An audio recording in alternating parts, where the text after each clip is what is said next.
la lavande a été introduite dans l'agriculture en 1934. Ce fut le dernier village de la région à accepter de produire de la lavande, car jusqu'à cette date, les paysans puimoissonnais se méfiaient de la lavande. Ils considéraient que ce n'était pas une culture. En 1934, il y eut un premier champ, et puis la lavande se développa.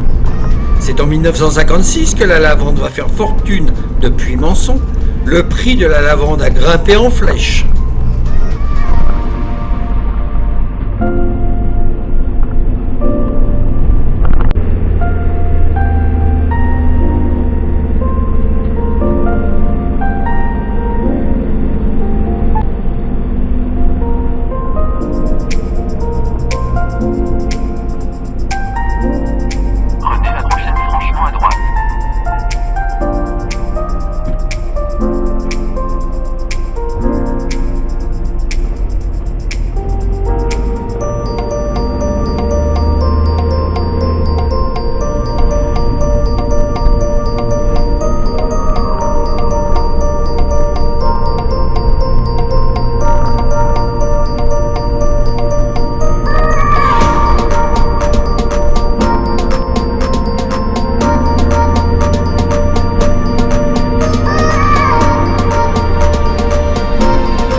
L'altitude moyenne du plateau de Valensole est de 500 mètres et il s'étend sur 800 km². Sa végétation est mélangée de méditerranéenne et de montagnarde, dont le célèbre lavandin. Les arbres cultivés sont l'amandier, le chêne pubescent, l'olivier du sud du plateau et le pommier. Le plateau de Valensole vit essentiellement de l'agriculture, du tourisme, de l'artisanat. Il est célèbre pour ses cultures de lavandin et de truffes. 80 400 hectares du plateau sont cultivés.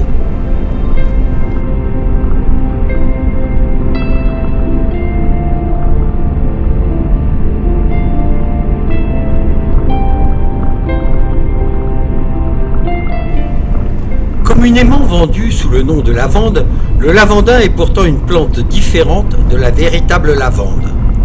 La lavande pousse naturellement dans la garrigue provençale entre 800 et 1400 mètres d'altitude. C'est un arbrisseau de 50 cm de hauteur environ, avec un seul épi floral par tige.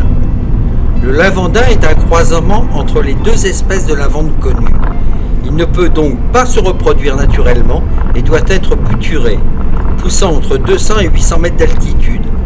Il mesure 60 à 80 cm de haut et ses épis sont très fournis, contrairement à ceux de la lavande fine.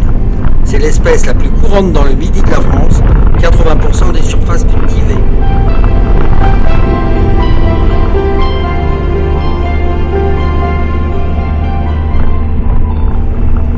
Le plateau est appelé le grenier de la région.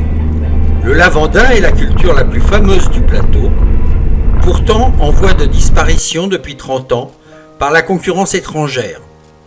Elle est utilisée pour la fabrication du savon de Marseille, utilisée par les apiculteurs locaux lors de la floraison, juin-juillet, pour extraire le fameux miel de lavande, distillé pour du parfum ou des senteurs, et anciennement pour ses vertus médicinales.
La vieille ville, caractérisée par un plan en forme de poire, est entourée de boulevards qui ont remplacé les anciens remparts dont il ne reste que quelques vestiges, comme les portes Sonnery et Soubeyran. D'où une séparation très nette avec le reste de la ville, avec des hautes maisons bordant des rues étroites. La vieille ville est restée typiquement provençale. La construction et l'urbanisme obéissent à des règles strictes et la circulation des voitures y est restreinte.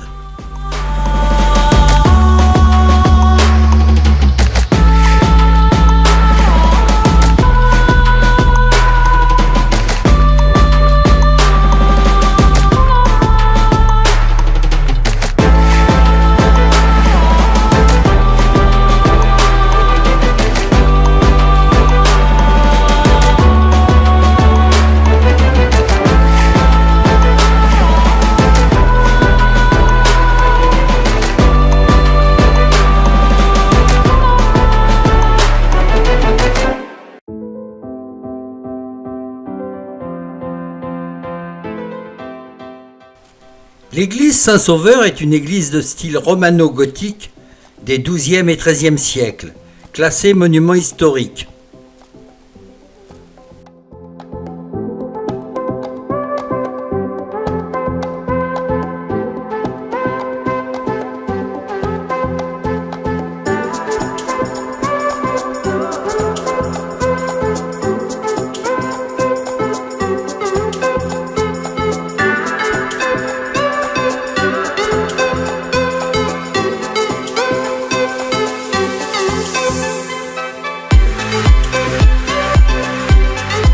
Son campanile s'est écroulé lors du séisme de 1708.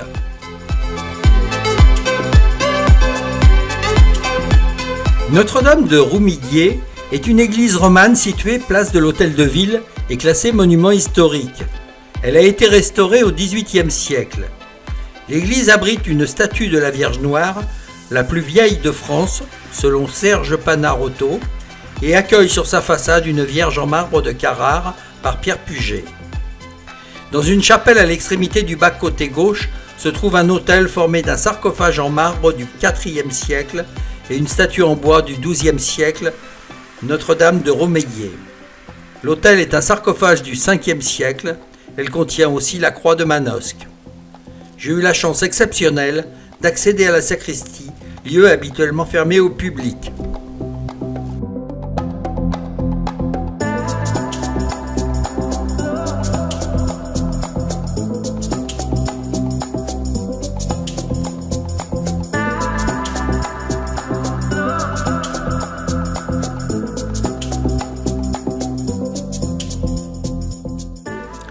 Une heure pour découvrir les coulisses de l'Occitane. La formulation des produits, l'engagement pour l'environnement et les filières durables n'auront plus de secrets pour vous. Par contre, les secrets sont bien gardés.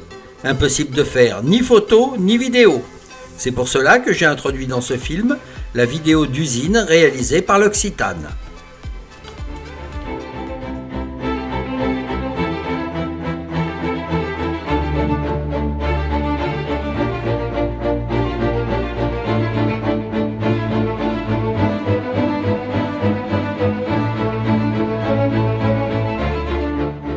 Depuis sa création, l'Occitane transmet l'authenticité et la tradition provençale à travers ses produits et plus de 300 boutiques dans le monde. C'est au cœur de la Haute-Provence, à Manosque, que l'Occitane fabrique l'ensemble de sa production, destinée au monde entier. L'usine s'étend sur une surface de 12 000 m² et 200 personnes y travaillent toute l'année. Nous vous invitons à découvrir notre savoir-faire. Recherche et développement. C'est ici que s'imaginer se créent les formules en fonction des demandes des chefs de produits marketing. C'est ici également que sont testées les nouvelles matières proposées sur le marché. 5 formulateurs travaillent dans ce département à l'élaboration des formules qui sont d'abord réalisées en petite quantité, environ 500 grammes. Chaque année, environ 200 formules sont élaborées. De nombreux essais sont parfois nécessaires pour la mise au point définitive. Ces formules sont d'abord testées au niveau de leur stabilité, et une fois acceptés par l'équipe marketing, des échantillons sont proposés pour de nombreux tests concernant l'utilisation, l'efficacité, l'innocuité et les compatibilités avec les composants du produit. Atelier fabrication cosmétique. Une dizaine de personnes travaillent dans l'atelier de fabrication cosmétique en équipe postée. Ici sont fabriqués divers produits de type crème, lait, bain moussant, gel douche, shampoing, eau de linge. Pour y parvenir, chaque matière première est doublement contrôlée par l'équipe de pesée et par l'équipe de fabrication, conformément à la liste des ingrédients établie par la recherche et développement. Le tonnage réalisé avoisine les 2000 tonnes. Pour cela, l'atelier s'est doté de 3 réacteurs à froid pour des capacités de 300 kg à 5 tonnes et de 3 émulsionneurs dont les capacités de mise en œuvre varient entre 100 kg et 2 tonnes. Mais qu'est-ce qu'une émulsion ? Pour mieux comprendre, suivez bien le schéma qui va suivre. Une émulsion est un mélange d'eau, phase aqueuse, et d'huile, phase huileuse, liés par un émulsionnant. Phase 1. L'huile et l'émulsionnant sont chauffés à 75 degrés dans le fondoir. L'eau est chauffée à la même température dans l'émulsionneur. Phase 2. L'émulsion. Aspiration de la phase huileuse sous vide dans la phase aqueuse sous très forte agitation. L'émulsion se fait entre 15 et 30 minutes en fonction du type d'appareil.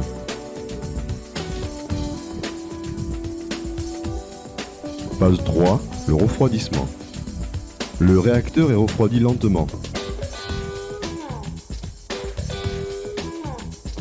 Lorsque la température atteint 35 degrés, on y incorpore le parfum et les principes actifs, huile essentielle ou vitamines par exemple, afin d'éviter de les dénaturer. Phase 4. Le contrôle des caractères physico-chimiques, viscosité, aspect, couleur, odeur, pH est effectué et si le produit est conforme, on procède au déchargement qui se fait sous pression dans les cuves de stockage.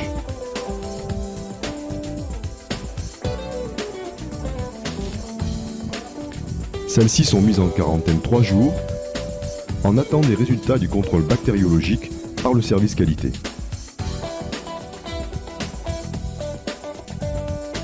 Dès que la qualité donne son accord sur la conformité du produit, les cuves sont acheminées dans l'atelier de conditionnement en fonction du programme de remplissage établi par le planning.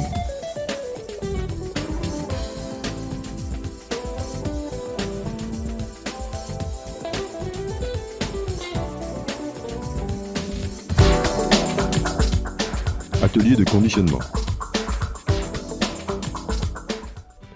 Cet atelier est doté de 6 lignes de remplissage. Une ligne automatique pour les alcools, eau de toilette. 2 lignes automatiques cosmétiques, bain moussant, gel douche et lait. 2 lignes semi-automatiques, conditionnement peau et faible quantité. Et une ligne pour remplissage tube métal. Les volumes traités en une année atteignent plus de 6 millions de pièces avec un effectif moyen d'environ 50 personnes postées.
Un nouveau contrôle bactériologique du service qualité validera la conformité des produits.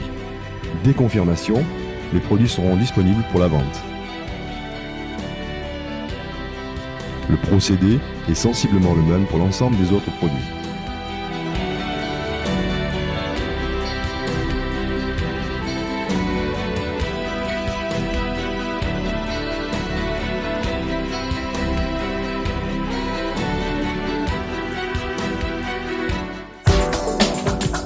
La savonnerie. Pour produire ces savons, l'Occitane s'appuie sur le savoir-faire des maîtres savonniers d'autrefois. Les matières premières sont issues de différentes origines, Burkina Faso, Malaisie ou encore Hollande, et arrivent sous forme de bondillons de savon.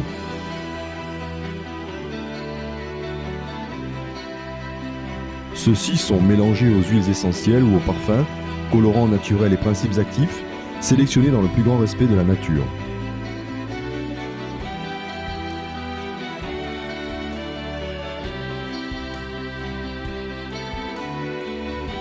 Le tout est broyé sur un broyeur tricylindre de manière à homogénéiser la pâte à savon.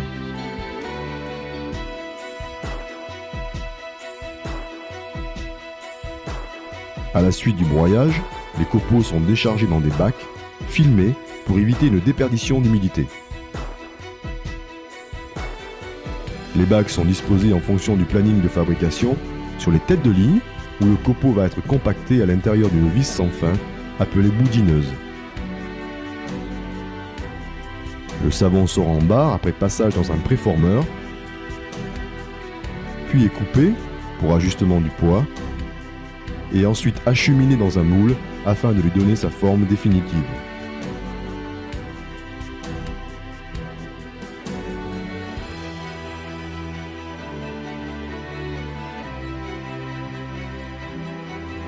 À la suite de cela, l'emballage sera réalisé sous différentes formes, à savoir cellophaneuse Kraft, cellophaneuse polyéthylène, film étirable.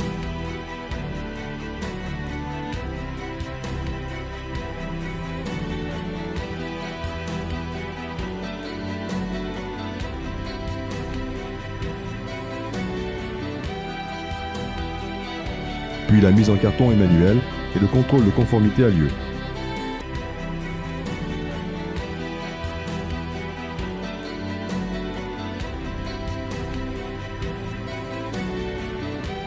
Une fois validés, les savons sont placés dans le stock de produits finis, prêts pour la vente. C'est le département logistique qui prépare toutes les commandes émanant des services commerciaux France et Export.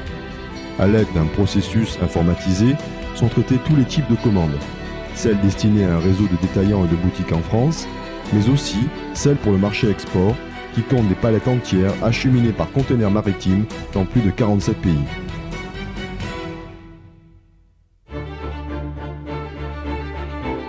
L'ensemble des produits de l'Occitane vous est présenté au magasin d'usine où vous serez accueillis avec simplicité, chaleur et sourire.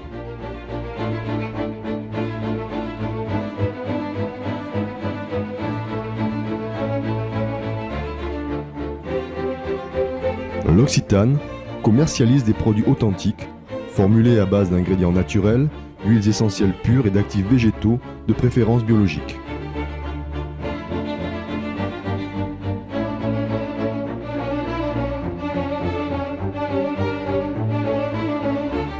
Vous trouverez l'ensemble des gammes de produits proposés par l'Occitane dans plus de 300 boutiques à travers le monde.